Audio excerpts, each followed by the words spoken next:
ലോകത്തെ ഏറ്റവും വലിയ എണ്ണ നിക്ഷേപമുള്ള രാജ്യം, ലാറ്റിൻ അമേരിക്കയിലെ ഏറ്റവും സമ്പന്നമാകേണ്ടിയിരുന്ന ജനത, വെനസ്വേലയുടെ ഇന്നത്തെ അവസ്ഥ എന്താണ്? കഴിഞ്ഞ ദിവസങ്ങളിൽ പുറത്തു വന്ന വാർത്തകൾ ലോകത്തെ ഞെട്ടിച്ചിരിക്കുകയാണ്. വെനസ്വേലൻ പ്രസിഡന്റ് നിക്കോളാസ് മഡുറോയെ അമേരിക്കൻ സൈന്യം മിന്നൽ ഓപ്പറേഷനിലൂടെ പിടികൂടിയിരിക്കുന്നു. ഓപ്പറേഷൻ സതേൺ സ്പിയർ എന്ന് പേരിട്ട ഈ നീക്കം ഒരു സിനിമയെ വെല്ലുന്നതായിരുന്നു. ഒരു ബസ് ഡ്രൈവറിൽ നിന്നും രാജ്യത്തിൻ്റെ അധിപനാവുകയും പിന്നീട് ജനങ്ങളെ പട്ടിണിയിലേക്ക് തള്ളിയിട്ട് ഒരു ഏകാധിപതിയായി മാറുകയും ചെയ്ത മഡുറോയുടെ ജീവിതവും ഭരണവും വലിയ പാഠങ്ങളാണ് നമുക്ക് നൽകുന്നത്. മഡുറോയുടെ രാഷ്ട്രീയ വളർച്ച വളരെ പ്രസക്തമാണ്. 1962 കാരക്കോസിൽ ജനിച്ച മഡുറോയ്ക്ക് ഹൈസ്കൂൾ വിദ്യാഭ്യാസം പോലും പൂർത്തിയാക്കുവാൻ കഴിഞ്ഞിരുന്നില്ല. ഒരു ട്രേഡ് യൂണിയൻ നേതാവായിരുന്ന പിതാവിൻ്റെ പാത പിന്തുടർന്ന അദ്ദേഹം കാരക്കോസിലെ മെട്രോ ബസ് ഡ്രൈവറായി ജോലി നോക്കുന്നതിനിടയിലാണ് രാഷ്ട്രീയത്തിൽ സജീവമാകുന്നത്.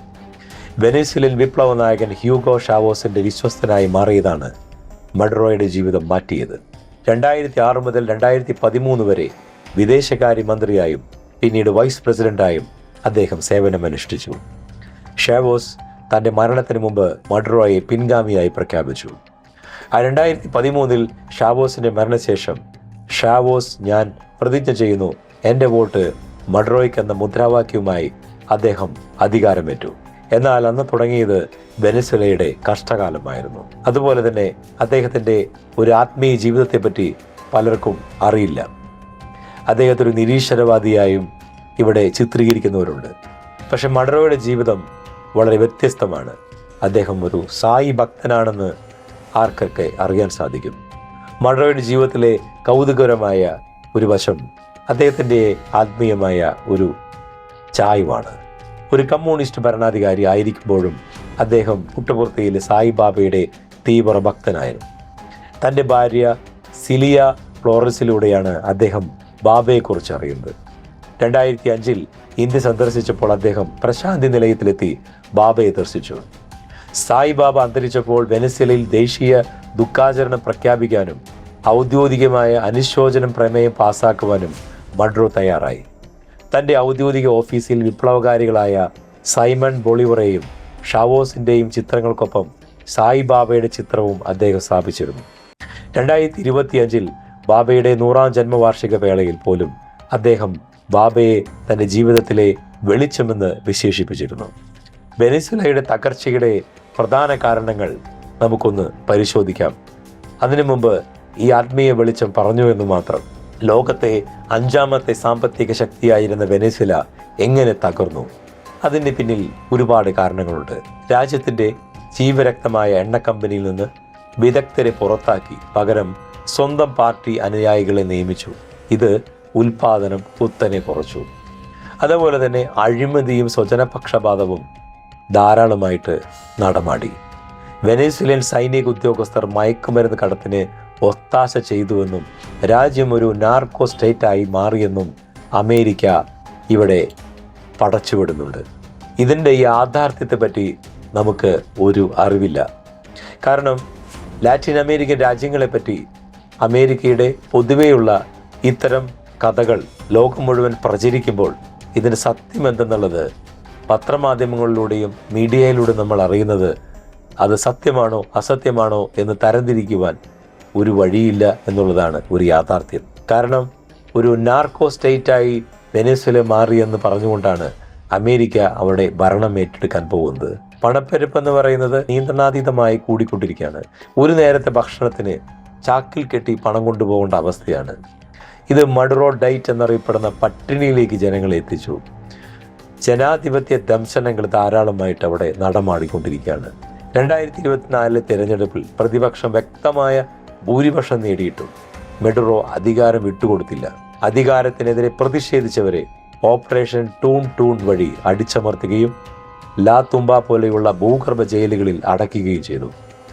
ദാരിദ്ര്യവും ഭീകരതയും ഭയന്ന് ഏകദേശം വെനസ്വേലയിൽ നിന്ന് 80 ലക്ഷം ജനങ്ങൾ മറ്റ് രാജ്യങ്ങളിലേക്ക് ഓടിപ്പോയി എന്നുള്ളത് കണക്കുകളുണ്ട്. അമേരിക്കൻ സൈനിക നീക്കം ഈ ഒരു കാലഘട്ടത്തിലാണ് നടക്കുന്നത്.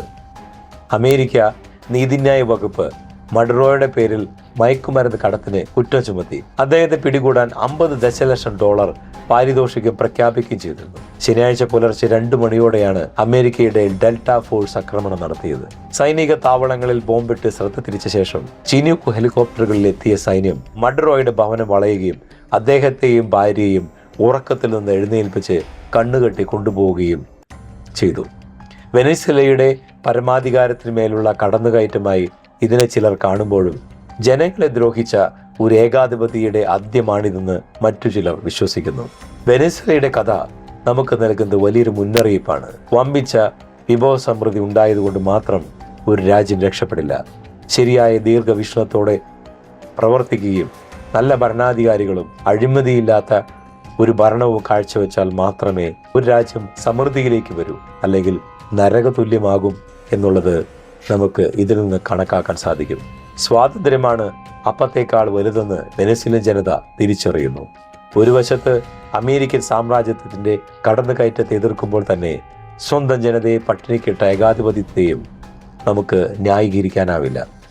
മഡുറോയുടെ പതനം എല്ലാ ഏകാധിപതികൾക്കുമുള്ള ഒരു താക്കീതുമാണ്. പക്ഷേ ഒളിഞ്ഞും തെളിഞ്ഞും അമേരിക്കയുടെ സാമ്രാജ്യത്വ ഭരണരീതി ഇവിടെ കാണാനായിട്ട് സാധിക്കും.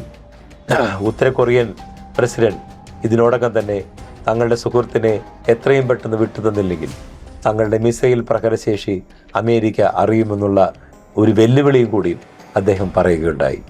ഇങ്ങനെ ലോകം അശാന്തിയിലേക്ക് നീങ്ങിക്കൊണ്ടിരിക്കുന്ന ഈ വേളയിൽ എന്തിനാണ് ഇത്തരം സാമ്രാജ്യത്വ രീതികൾ കൊണ്ട് മനുഷ്യരെ വേട്ടയാടുന്നത്? ഇവിടെ ക്രൂശിക്കപ്പെടുന്നത്, പട്ടിണിയിലാകുന്നത്, ഭക്ഷണമില്ലാതെ അലയുന്നത് സാധാരണ ജനങ്ങളാണ്. ആധിപത്യവുമായിക്കോട്ടെ സാമ്രാജ്യത്വവൽക്കരണമായിക്കോട്ടെ കഷ്ടപ്പെടുന്നത്, ദുരിതം അനുഭവിക്കുന്നത് സാധാരണ ജനങ്ങളാണ്. ഇത്തരം പ്രവണതകൾ കൊണ്ട് മനുഷ്യൻ എന്താണ് നേടുന്നത്? ആത്യന്തികമായി മനുഷ്യന് എന്താണ് ലഭിക്കുന്നത്? നമുക്ക് ഒന്ന് ഇരുന്ന് ചിന്തിക്കാം. നാളെയുടെ ഭാവിയിലേക്കുള്ള തലമുറയെ നമുക്ക് ആലോചിക്കാം. അവരുടെ ഭാവി ശോഭനമാവട്ടെ എന്ന് സ്വപ്നം കാണാം. എല്ലാവർക്കും നല്ല ഒരു ദിനം നേർന്നുകൊണ്ട് നിർത്തട്ടെ.